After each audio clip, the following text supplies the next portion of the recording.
let me elaborate today's talk. To give you chance to ask, we hurry the talk. Now let us review about these sampajanyas as I have mentioned in my talk. These sampajanyas, or clear comprehension of the circumstances, is beneficial not only in spiritual strife, but it is also beneficial in worldly life. So let us study again these sampajanyas, or clear comprehension, in more detail.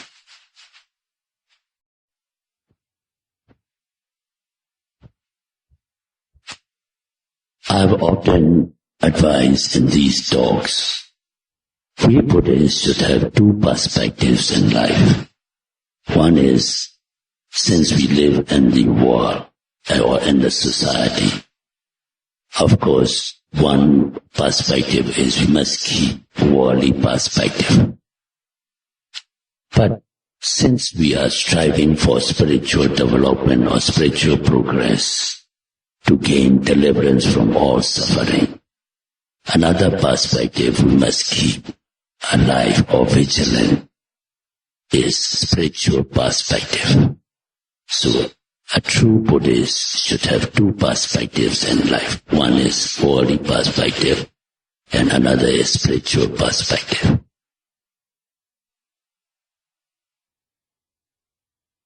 The first sampajanya is Saddhaka sampajanya.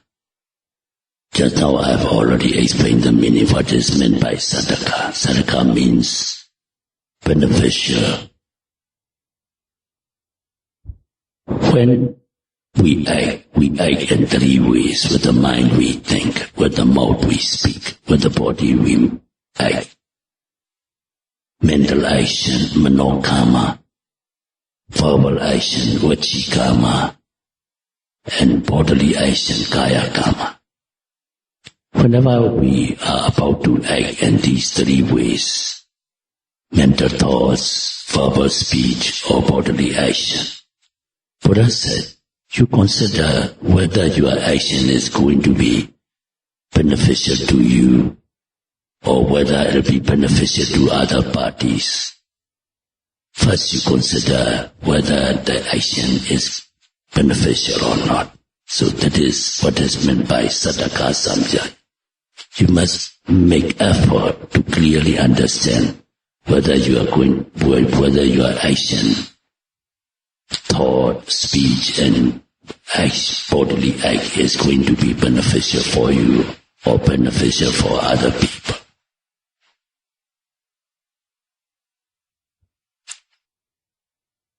The second factor, Buddha said, even if you think that your action is going to be beneficial, don't act immediately. Buddha said, on the second thought, you examine whether your action is, whether though beneficial, whether it is suitable for the moment or not.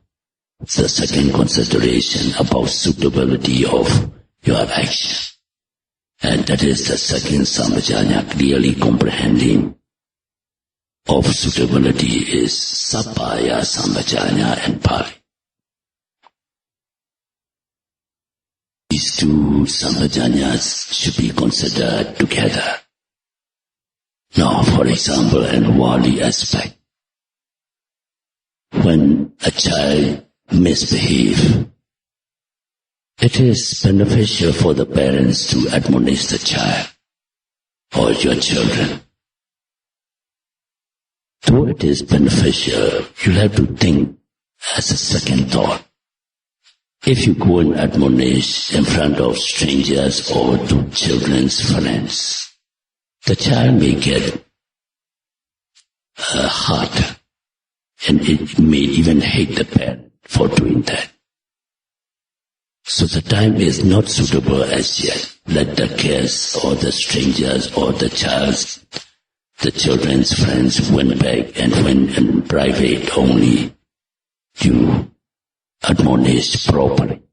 Then child will be very glad to accept and change his ways and means.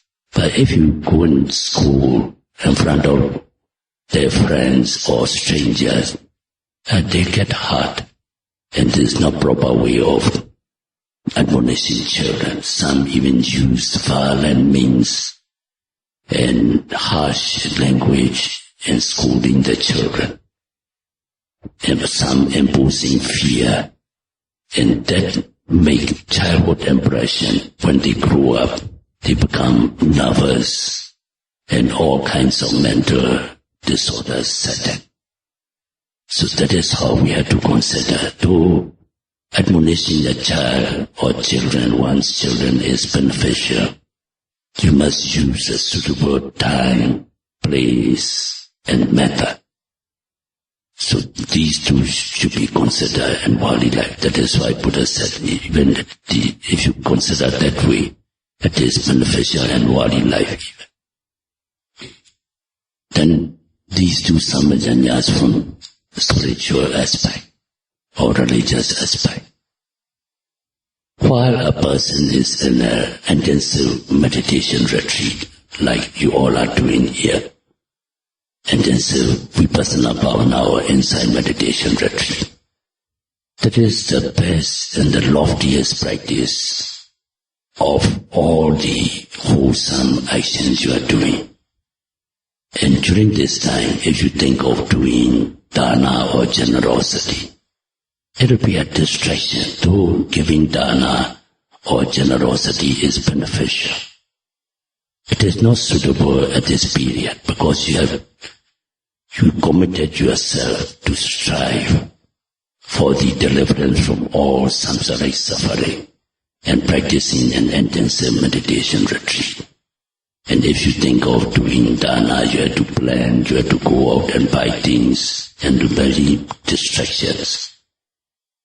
So, though doing dana or generosity is beneficial, it is not suitable for the moment. One should keep postponing for a while until one is free from this intensive retreat.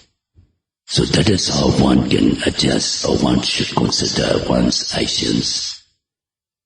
Whether first consideration, Buddha said, is whether it is beneficial or not.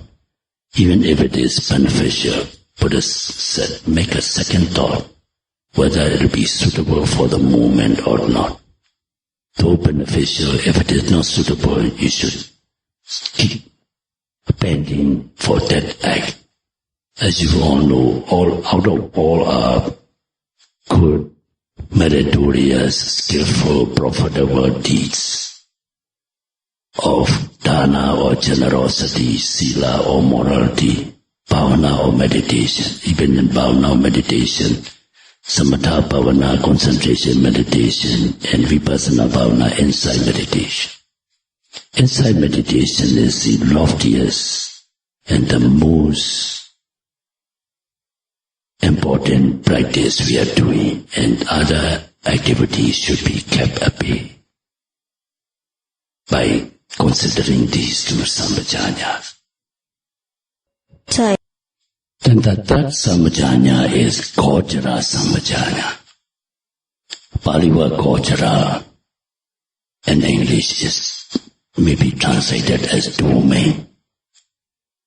You know, as you all know, domain of a country means one's own territory, where one has influence. Like any country has its own territories and boundaries to exercise the government's power over influencing these territories. And that is what we call domain.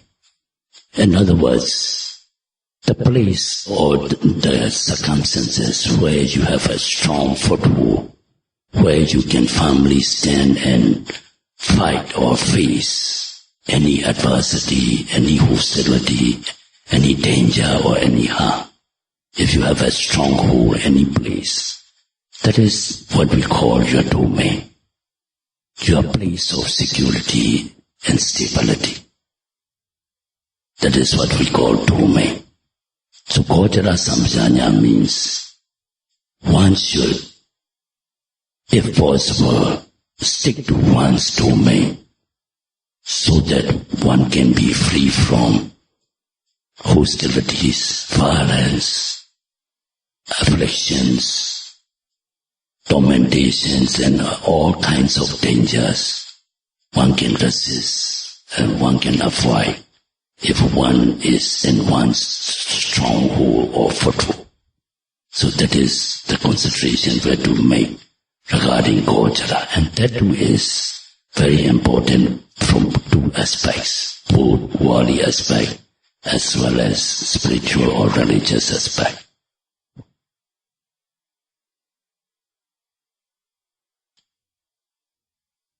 For instance, from worldly aspect, our ladies are comparatively to men. According to their nature, they are vulnerable to danger comparatively to women. So, ladies should keep to one's own domain, meaning one should stick to one's under the care of one's family, associates, friends, relatives, or whatever a protection one can within the reach, within the vicinity of these aging aids or help. One should stick on. If you read newspaper almost every day, many young girls are abducted, abused, and some even killed. And some still missing many young girls, and the parent with no knowledge or without the knowledge of the parent, they went out to buy something and they are kidnapped and abused because they leave their domain. If they are under the family care, under the eyes of the family, relatives or friends, or even if it is in one's own native place of birth, most people know each other, and they can come to the aid of the when in danger. So, considering that, one should recognize the vulnerability of oneself when one is out of one's domain. And these are many evident in worldly life. It's tragic that many young girls, as young as 4, 5, 6, 7, 8 years old, they are abducted, killed, and abused, and some still missing. No case can be revealed. So these are because they stray out of their own domain, their own stability, their own security, and went out alone. When they are vulnerable, they don't recognize that. So that is how we got to apply to safeguard oneself from such dangers, afflictions, and miseries. We must stick to our domain.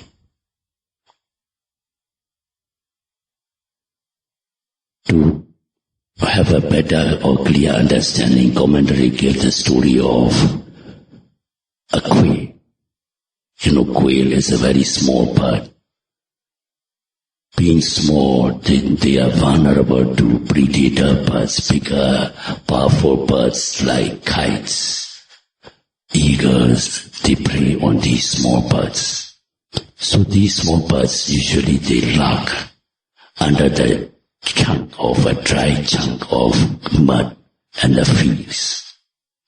One day this small bird came out of the chunk and stand roam about, and one predator bird swooped down and caught hold of that bird.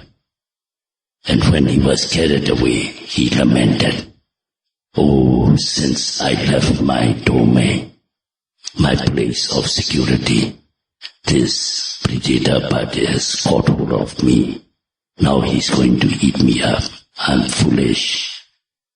If I have stayed in my own place, this predator bird cannot have harmed me or cannot caught hold of me." He lamented on the way. So when the predator bird heard, being considered with his power and might, because he's very strong and powerful and bigger than this Kui. What you are saying, hey Kui, whatever you are, I can got hold of you. The Queen said, it's so, you give me a chance and let me go, and you come and catch me if you can. So Predator bird, out of pride, he let it go, the bird, and the bird went back to his place on the chunk, but he stood on the chunk first, and he called the Predator bird, okay, now you can come and take me if you can. And so Predator bird swooped down with force. And when the bird comes down, the small bird went under the chunk and back into his own place. And the Predator bird, with his force, he struck his chest with a chunk and he died. So that shows that when you are in your own place of security or foothold or stronghold, you can even fight back an enemy that is very much more powerful than you. So that is what is meant cultural and worldly aspect. We must take care of ourselves if we want to get suffering and we want to be free from miserable accidents. We must stick to our place of security, place of stability, where we can be safe. So that Sambhajanya or clear comprehension of culture or domain. Now I have talked about the worldly aspect, and now let us consider from spiritual aspect. Especially it is very important for our meditators. Meditators' domain, just now I have already mentioned also, is mindfulness, satipatthana free. To be mindful all the time. If you want to be free from the attack by our enemy, our meditator's enemy, like that enemy of the quail is a predator, but our enemy is this, and it is symbolized as Mara, the embodiment of death, because defilements will arise, and defilements are the cause of rebirth. And when one is reborn, one will grow old, sickness and death. So that is why Mara is symbolized as the Lord of Death. So this is our enemy. So to safeguard ourselves from the enemy, we must stay in our domain. And our domain is satipatthana free. So that is important from our spiritual aspect, is that cultural sambhajanya, to be in one's own domain. We are endowed with 6 special sense organs in our body. With the eye to see, with the ear to hear, with the nose to smell, with the mouth to taste, with the body for tactile sensations, and the mind we think. So we communicate with the outside world or our environment through these 6 sense organs. The world means these 6 sense organs, the 6 sense objects that arise through these organs. With the eye we see the sight, with the ear we hear the sound, with the nose we get the smell, with the mouth we get the taste, with the body we get the tactile impressions, and with the mind we get the thoughts. So when they arise, we are conditioned instantly to identify as conventional panyati or diluted conceptualizations like man, woman, beautiful, ugly. So with these all diluted conceptualizations we respond, and that is the meditator is out of one's domain.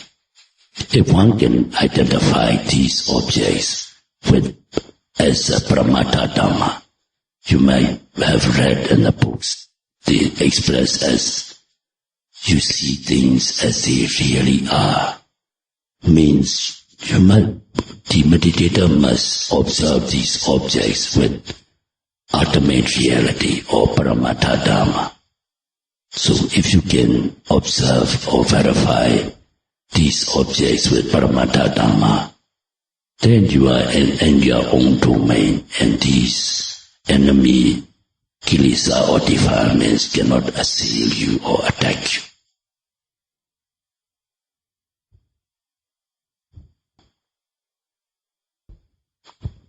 So if you understand the working mechanism of this theme, we have many times expressed in our talks.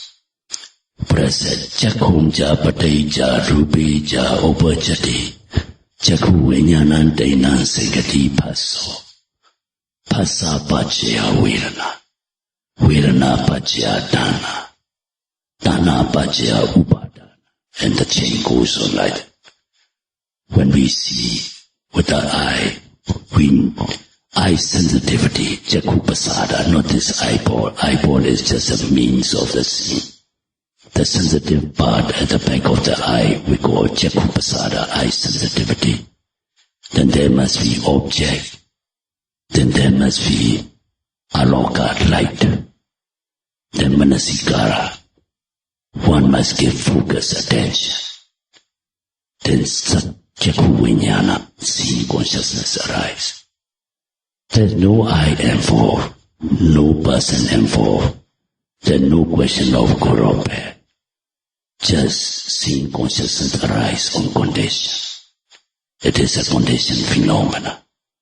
Then no question of craving or upadana. So then you are in your own domain and you are safe and secure. You cannot be assaulted by these mental defilements or kilesa. But as just now I have said, if you verify this object as you are conditioned from time immemorial, this is a person, this is a man, this is a woman, this is a beautiful one, this is an ugly one, then all these mental defilements assail you, and you are out of your domain.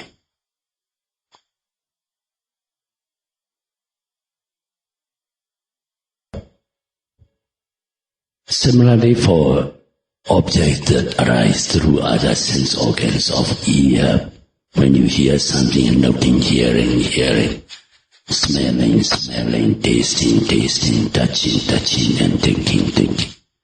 If you can keep verification of Paramattha Dhamma, as we have many times explained in detail how to identify, then you are in your own domain and no defilements can assail you.